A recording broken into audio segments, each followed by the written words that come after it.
Den her måde at arbejde på ved drejeskiven, det giver ro, fordi når man sidder her og har den ene rotation efter den anden, og har det her bløde materiale, så forplanter det sig til ens åndedræt, og man kan sidde her i sådan sin egen lille boble, og bare være i fred og ro og skab.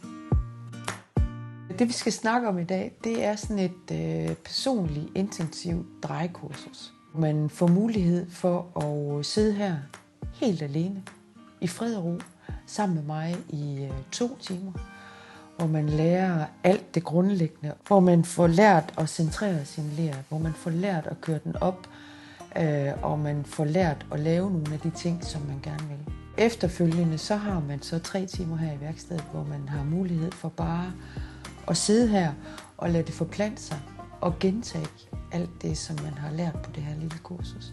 Fordi når kroppen den får lov til at gentage alt det her gang på gang, så sidder det der også.